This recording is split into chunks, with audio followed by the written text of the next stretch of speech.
Namo tassa bhagavato arahato samma sambuddhassa.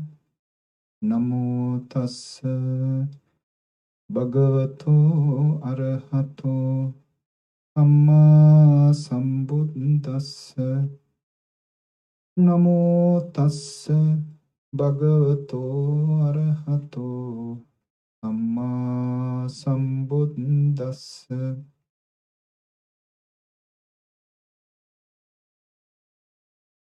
Incha piso kammang karoti papakang kayena vacha udaceta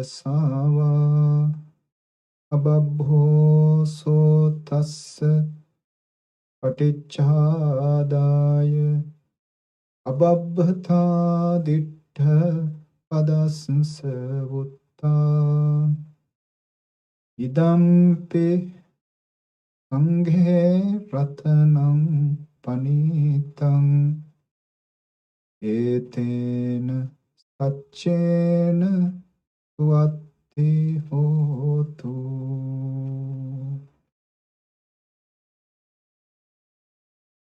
Venerable Chief Naikahamduro, Venerable says, friends and children in the Dhamma, good evening and welcome to our Saturday Dhamma talk. We are continuing Ratana Sutta. Today we are explaining another virtue belong to the jewel of Sangha, the commune of the Buddha. Now, in the former stanza, if you can recall, we talked about abhabbata, incapabilities or inclination of doing 6 kind of crimes. We call them the heinous crimes. Now, in this stanza, what we are going to explain today, also explaining another abhabbata, another kind of inability of the stream winner, the one who attained to the stage of Sotapanna or stream entry. So this verse is committed to explain, to clarify that inability as a quality of the one who attained to the stage of stream entry. Now, we know, again, if you can recall, that someone who attains to this present stage or to the lowest stage in the Buddhist path towards Nibbana, called this Sotapanna. There are 2 ways. One way is to listen to the Buddha, to be vulnerable to the Buddha's teaching, and then let those teachings of Buddha to transform you. By listening to the Buddha, one attains to this first stage of sainthood. Those who are not that fortunate can develop their practice based on Sila, Samadhi, and Panya. Sila represents the moral background, Samadhi, serenity on the surface level of the mind, and then Panya, the wisdom, meditation of Vipassana is related to that. So through these developments in the spirituality,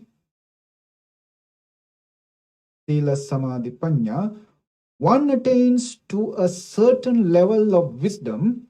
In that level of wisdom, he destroys, eliminates three types of fetters. They are types of defilements, but these defilements function as bondages to the samsara. They bind beings to the round of birth and death.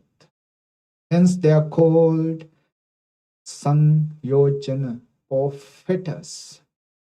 These fetters are the ones that get eliminated in these stages of the supramundane path. So, in the first stage of the supramundane path, as he attains to that stage, he destroys Sakkaya Ditthi, false self-view, personality view. We explained them. We explained it in our last talk. Then doubt or perplexity in the mind on the path is destroyed. And then the Silabbata Paramasa, attachment or adherence to wrong types of views in the idea of getting liberation from those rites and rituals. Now, when these three types of fetters are eliminated, his wisdom is established in this stage of stream entry permanently.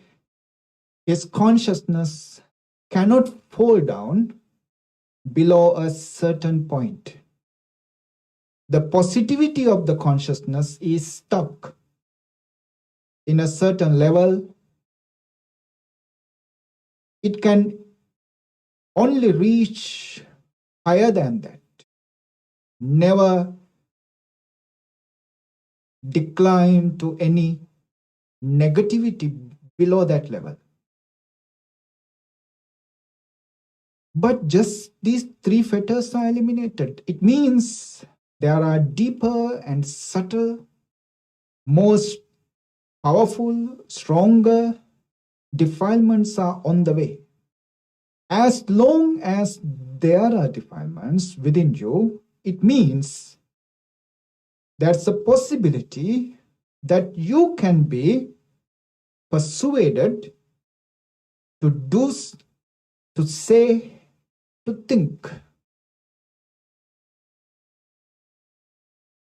inappropriate or unwholesome thoughts, words, and actions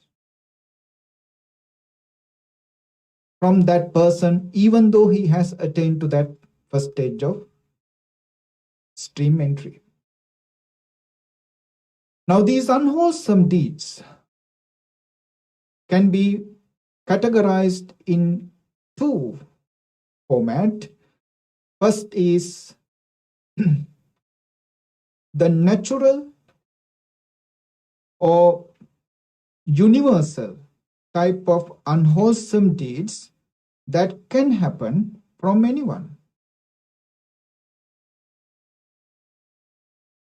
Being religious or not, being acceptable to a religion or not, religious or not, without any differences, any human being who has a common sense will vehemently reject these kinds of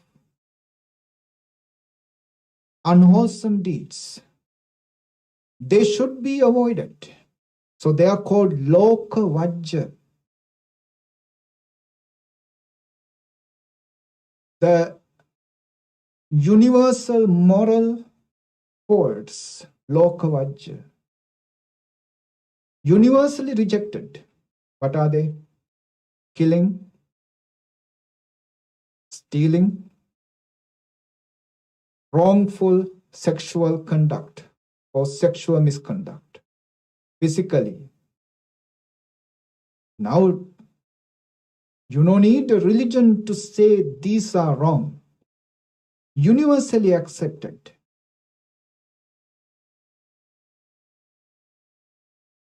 No religion in the world which has the roots based on common sense can deny that these activities are moral. These activities are righteous. Killing, stealing, sexual misconduct. Then from mouth, lying, slandering, harsh words, and vain talk of frivolous talk.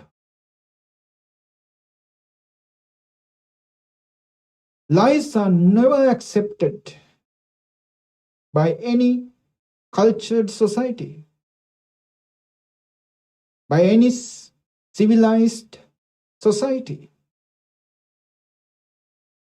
So also harsh words and gossip and also frivolous talk, useless blabber, vain talk. Universally accepted as they are useless, as they are harmful, as they are troublemaking. So, loka vajja, universally should be avoided. Then from mind,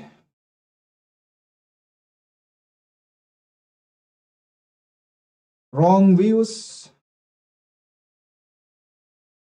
michaditti, covetousness, extreme attachment, extreme greed, and hatred.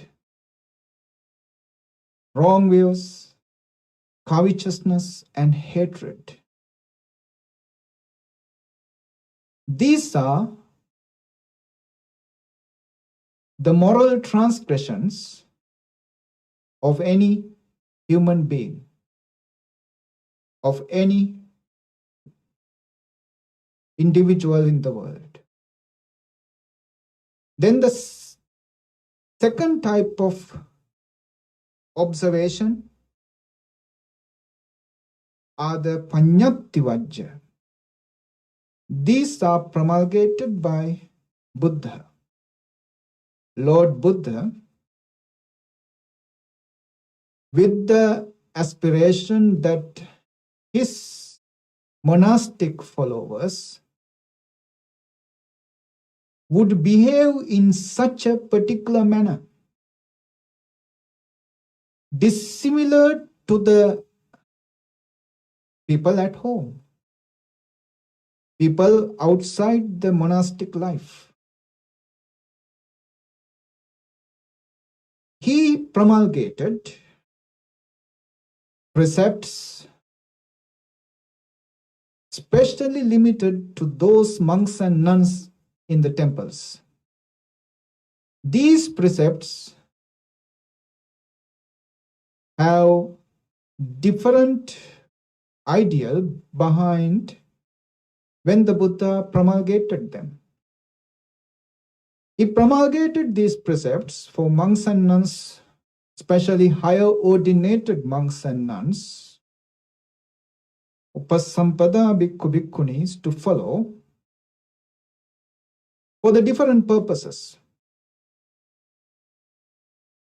In one way, to ensure the rightly behaving monks and nuns to have a less difficult life.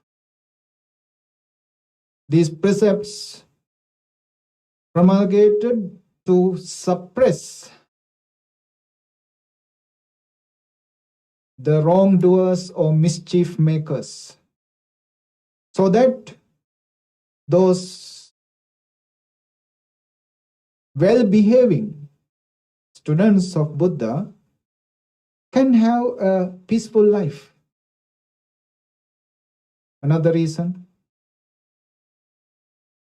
for the quick or fast development in the spirituality, monks and nuns who follow these rules, they create such a lifestyle and they develop fast on their spiritual progress. Another reason, for the longevity of the monastic order, for the longevity of the dispensation of the Buddha. Another one, to create a civilized, well-behaving monastic order, bhikkhu and bhikkhuni order. They are behaving so well.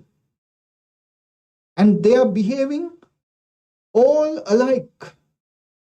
There is no one person behaving higher or lower than another person. All the monks and nuns behave in a similar pattern. So these are the purposes when Buddha promulgated these precepts for the monks and nuns to follow.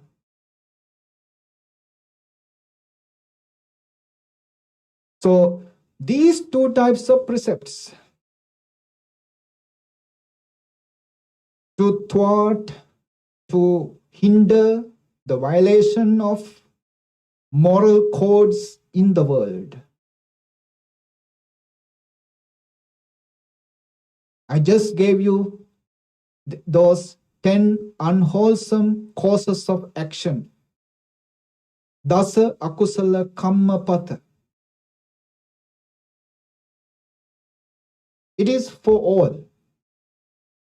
It is for all individuals, in spite of being belong to different religions, different castes, different languages, different skin colors, different countries.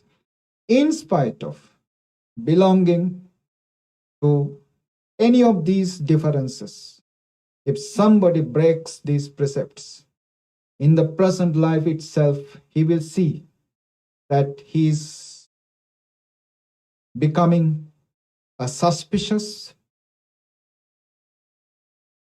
an object for suspicion. Nobody trusts that person. Can you trust somebody steals? Can you trust somebody kills? His fame is gone. His name is tarnished. His wealth is being destroyed. In this life itself, he is going down, and in the next life, in the subsequent lives, only the misery follows him, nothing else. And the second type of this panyattivajja, that the Buddha promulgated precepts to avoid those non-becoming behavior for the monastics, to make sure their spiritual journey is smooth, protected, and fast. And this dispensation of the Buddha to last long. So, if we relate this idea to the stanza today, it is better we can check on the meaning of the stanza. Incha piso kammang karoti papakang. Any evil action he may still commit. Inchapi, still commit. Why he is still committing evil? Because I just explained to you, he has got rid of three fetters: Sakkaya Ditthi, Vichikicha, Silabbata Paramas. The rest of the fetters are on the way. So those fetters are still very much alive in him, the one who has attained to the Sotapanna. So there's a possibility those fetters can persuade him, blind him, push him to do some wrongful, mischievous actions from his words, actions, or thinking. There's a possibility. Because of this possibility, that person is completely perfect, yet is liable to make mistakes. So the verse continue.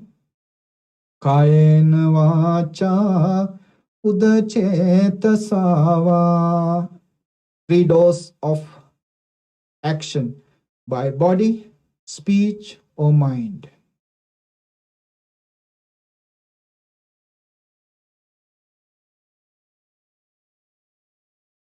Ababho sotas patichadaya. Now, if such an activity, which is wrong, which belong to the two categories I just mentioned, belong to the worldly category and belong to the Buddha's dispensation. If any of the mistakes or any of the wrongful activities happened, what happened to this Sotapanna person? He is incapable of concealing it. Ababho. Ababho means incapable of concealing it. Patichadaya, concealing. He is incapable of concealing it. Then next line explains why he is incapable of concealing it. Ababhata dittha padasansavutta. Because dittha padas, he has seen the path. He has seen the path. Yeah. Now, we know that when the explanation of the Dhamma or the virtues of the Dhamma, when we chant every day, the Swakhato Bhagavata Dhammo, Sandittiko, Akaliko, Ehi Passiko. What does it mean? Come and see. Ehi, come, passa, see. But actually it is not something we have to take literally to get the meaning. Come and see means come and experience. So Dittha Padassa, who has seen the path. Padas, the path. Dittha, seen. That means who have experienced the supramundane fruition. In this case, the first fruition, Sotapatti Phala. So who has experienced the Sotapanna fruition, Sotapanna Phala? He is there. His intelligence is there. And he is incapable of concealing even a slight error of his life, which is not suitable for the one who is developing, continuing on his spirituality and trying to attain enlightenment. So he reveals it. Reveals to whom? Reveals his fault, his mistake to his fellow companions in the practice. One who are practicing together. Yeah? Why this revelation is that important for him? Because he can move on. He can move on in his practice without any slight of error or some kind of disappointment or some kind of power that which is pulling him back. He can move on because his consciousness is clear. Since I have not eliminated all the fetters, I am still incapable of controlling them. Whenever I am negligent, whenever I am not so mindful, those fetters can drive me to do wrong. There is nothing to be ashamed of. So when I commit any such wrong kind of action, any such misconduct, I just reveal to my fellow companions in the practice. Then I am clear. I have cleared my consciousness, nothing to hide in it, so I can move on in my practice. This is the idea. So how is that honest now? How he has become that kind of honest now? Because he has no personality view. Persona is not his maintenance anymore. Why we are incapable of revealing our weaknesses, our mistakes, our wrong steps to others? Because we have a persona to maintain. We don't want others to know my weakness, our weaknesses, my faults. They must be hidden within me. If others know,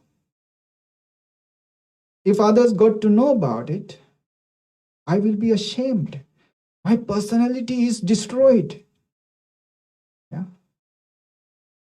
What would they think about me if I reveal all my mistakes, errors to others? Because we are maintaining a certain kind of colored balloon-like persona, personality. We are wearing a mask to hide our inner real self. So we are always hiding. But this hiding is a burden. This hiding is a kind of a prison. So Buddha explains a beautiful virtue in somebody who has attained to the Sotapanna stage, that he never hides his weaknesses, his faults. If he is to reveal them, if he finds that this hiding is holding me back, stopping my progress in the spiritual development, he just reveal it, get rid of it, ask for forgiveness, and go on. Yeah. This is the second kind of, or the second inability of a Sotapanna. First inability, first ababbata, we explained in the former stanza, is incapable of committing any kind of 6 heinous crimes. And this stanza says that he is incapable of hiding any of his mistakes, because he has seen what is beyond this mundane.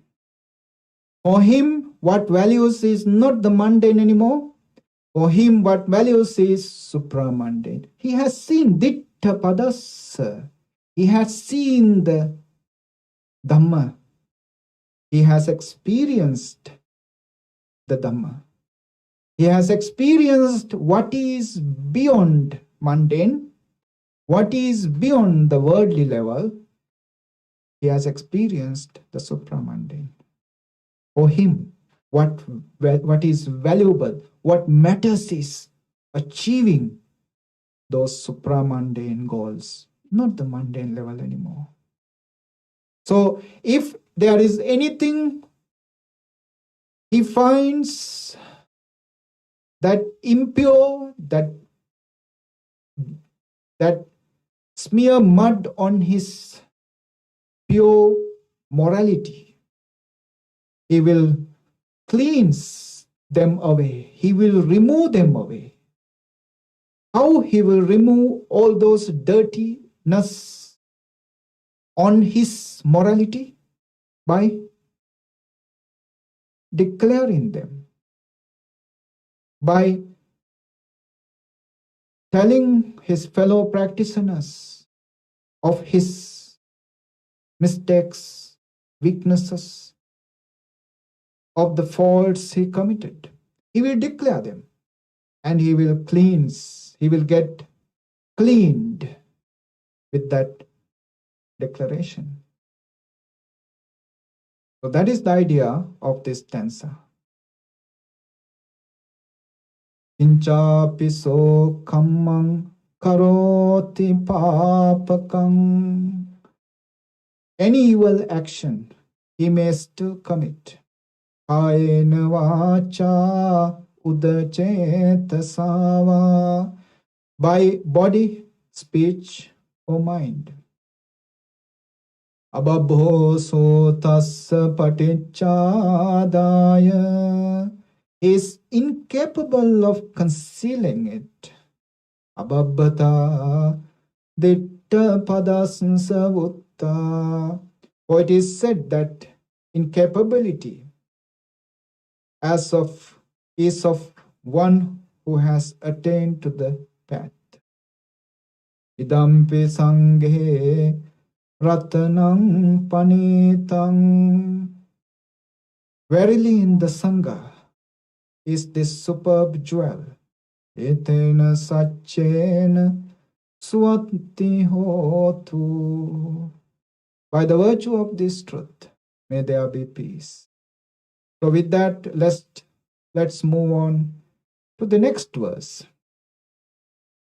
Vanapagumbe yata pussitagge gimhanamase patamasmin gimhe tatupamang dhammavarang adesai nibbanagaming paramang hitaya idampi buddhe ratanang panitang etena saccena suvanti hotu. Now, this is a virtue of the Buddha.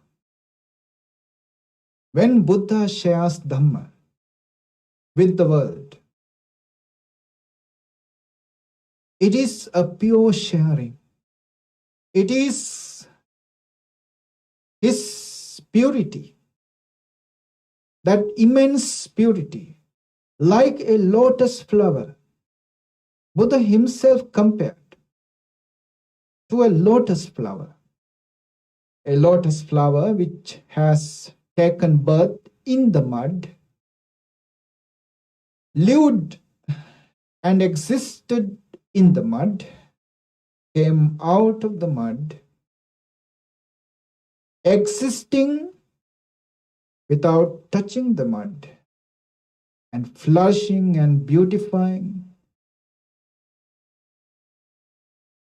emanating fragrance, dispelling the stench in the mud.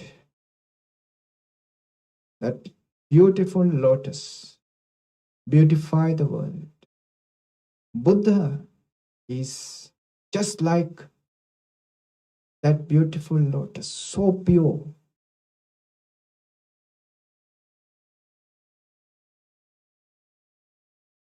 Such a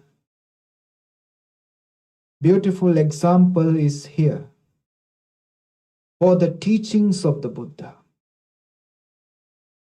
Buddha himself is like a flower.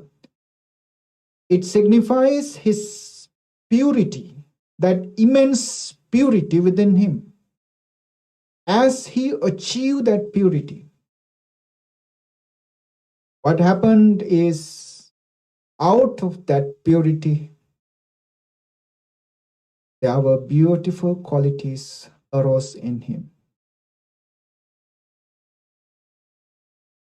The unconditional love. Base is the purity. Why it is unconditional? Because in purity, you have no defilements. You have no demands. You have no any kind of ulterior motives. You have no expectations at all. Expectations, demands, ulterior motives are byproducts of defilements. When you have those defilements within you, whatever love arises you, whatever love you have also have demands, conditions. Unconditional love can arise only in a heart which has found the ultimate purity. Buddha's heart has found that purity. Metta arises in that heart. Compassion, karuna arise in that heart. Altruistic joy, mudita arise in that heart. Equanimity, upekha arise in that heart. Beautiful qualities, virtues, infinitely valuable arise in that beautiful heart. It is like they are the byproducts of that purity. They are the outcomes, natural outcomes of someone who has attained to that purity. Yeah. So the words came out of the Buddha, came out just like flowers. The audience who allow these flowers to come to them, these flowers beautified them, made the world beautiful because of the words that came out of the Buddha's ultimate purity. They were like flowers. Vanapagumbe yatha pussitagge. As a woodland grove is crowned with blossoming flowers. Vanapagumba. Vanapagumba is a kind of a forest where trees are existing so close to each other. And each of these trees are full of flowers on their boughs, on their branches, on their crowns, on the top of the trees. All the trees are full of flowers. Yatha pussitagge. Now this is the simile. This is the picture. Maybe this is some kind of a general vision, general view. Maybe people have seen such shrub jungles, such woodland groves, vanapagumba. Gimhana mase patamasmin gimhe. Now, this line explains when this kind of vision can be witnessed. During the heat of the first month of the summer, Gimhana mase patamasmin gimhe. During the heat, Gimhana mase, Patamasmin Gimhe, of the first month of the summer. What is that first month of the summer? April. Commentaries, it says that it is the spring, beginning of spring. Summer begins with the spring, they say. Yeah. At that time, not so hot, not so cold. Ideal environment for the trees to blossom, for the trees to bear flowers. In that ideal environment, all the trees have produced their flowers to beautify the world. Now, this is the simile. Then the next line says, Tatupamang Dhamma Varang Adesai. Even so sublime Dhamma, he explained. Adesai, he explained, he uttered. Tatupamang, even so. Just as the beautiful woodland grove, which is full of flowers, like one stretch of flowers, one carpet of flowers. Yeah, everywhere flowers. Such a beautiful sight and such a significant sight. Such a Dhamma was taught by Lord Buddha. Hatupamang Dhamma Varang, sublime Dhamma, Varang, sublime, noble Dhamma Adesai, he uttered. And this Dhamma, Nibbana Gaming Paramang Hitaya, this Dhamma is ideally suitable, Nibbana Gaming, to reach Nibbana, Nirvana. Now, all the Dhamma Buddha taught is ultimately directing to that destination, Nibbana. Nirvana is the Buddha's destination. Whatever he taught, 45 years, he taught keeping the destination, the Nibbana, nothing else. Yeah. Worldly destination is not the Buddha's plan or idea to express. Supramundane destination of Nibbana is always his goal. Nibbana Gaming Paramang Hitaya, leading to the Nibbana, which is expounded for the highest good. Now, let's look at this example or the simile a little bit. Why Buddha compared the flowers full of a shrub jungle. This shrub jungle, this woodland grove, look like wearing a dress made out of flowers.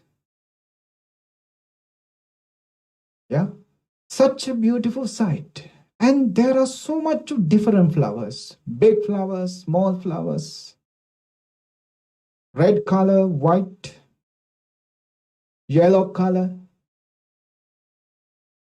Yeah, different colors of flowers, different types of flowers. Some are full of fragrance, some are not so.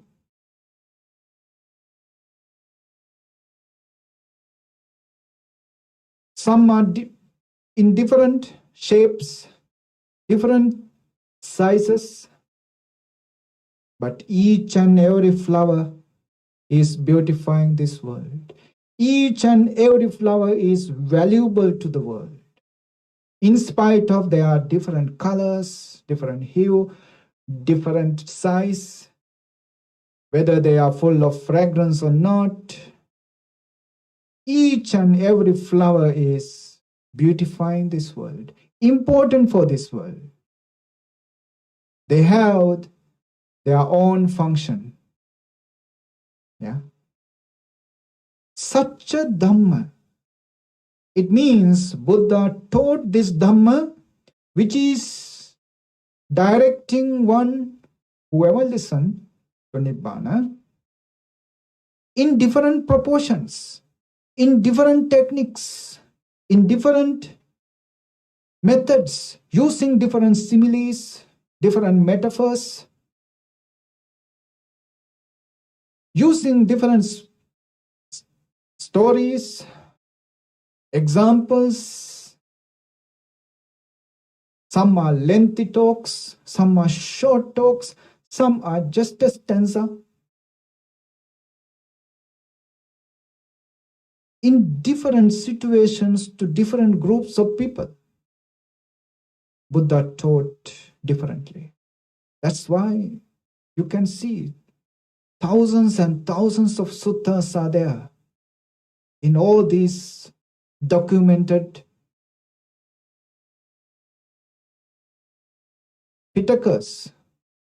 Digha Nikaya, Majjhima Nikaya, Samyutta Nikaya, Anguttara Nikaya, Kuddaka Nikaya.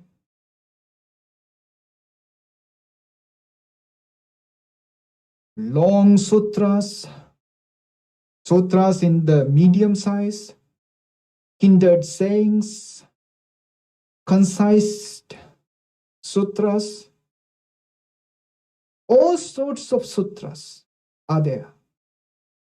And all sorts of different explanations are there. But all these explanations, all these sutras, Nibbanagamim Paramankitaya, ultimately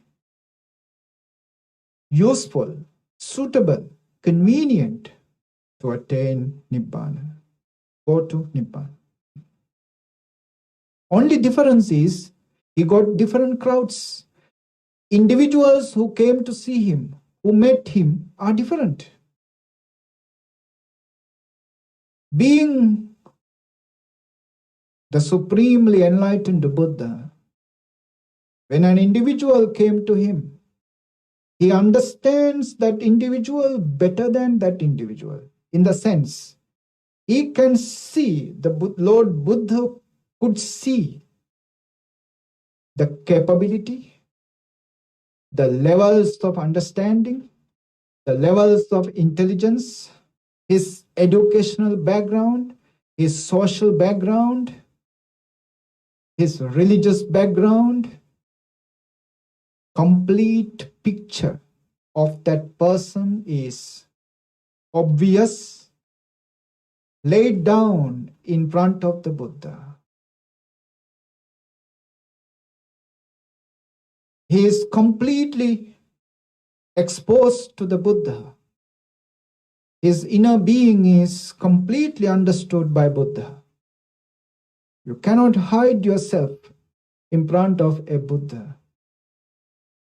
So Buddha knows what kind of a beginning he has to scoop down to the level of that individual. From that level, he raised him. He raised him to the levels of supramundane, sotapanna, sakadagami, anagami, arahant. To the deserved level of supramundane was presented by raising from that level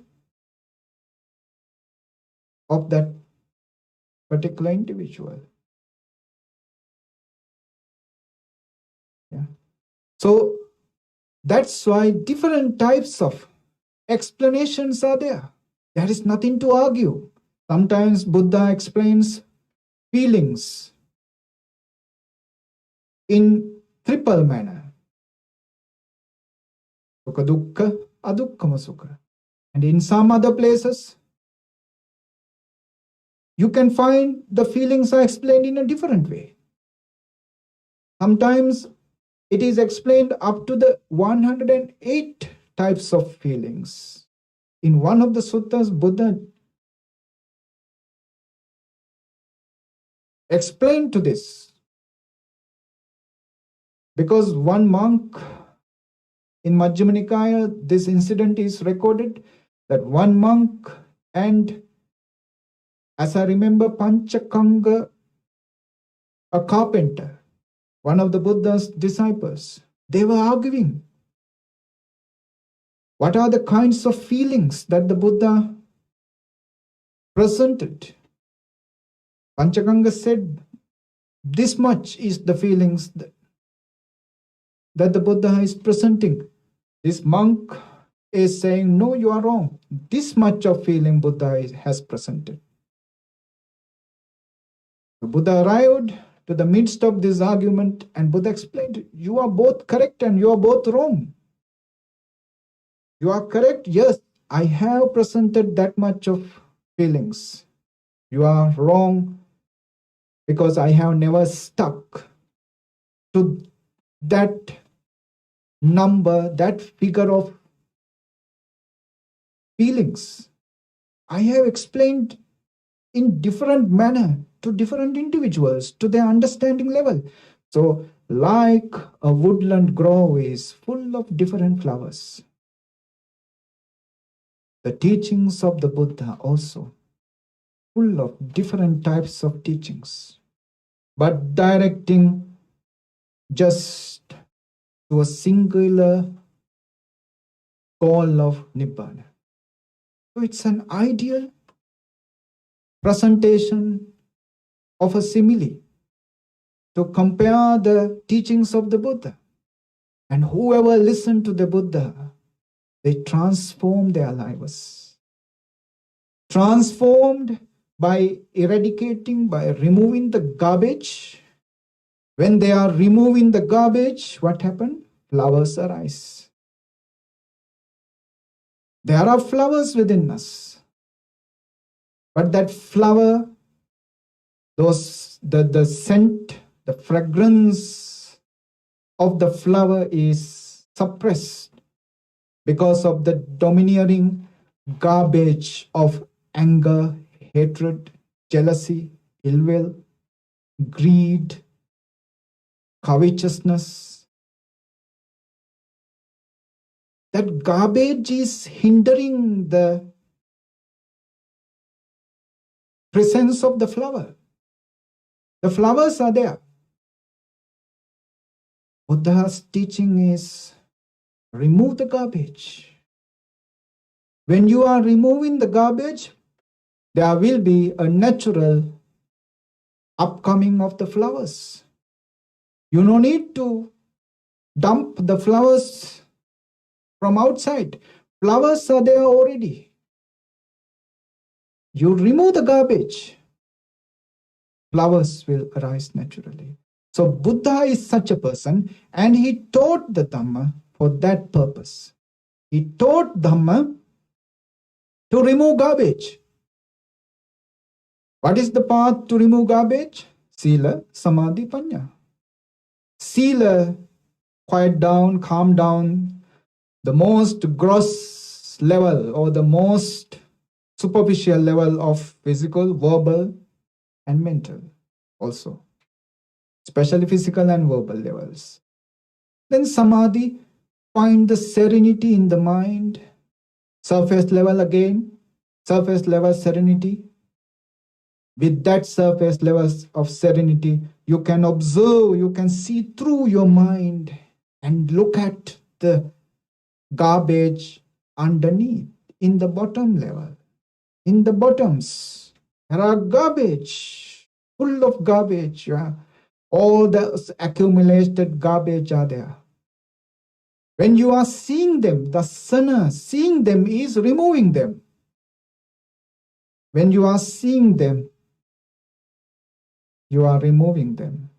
Because you are seeing through wisdom that these are impermanent, these are suffering, these are non-self. In our next talk, we will be explaining that clearly. We explained already again. When you are removing them, the garbage, the ultimate purity of yourself is arising. In that ultimate purity, what do you find? Only the flowers. Compassion, unconditional love.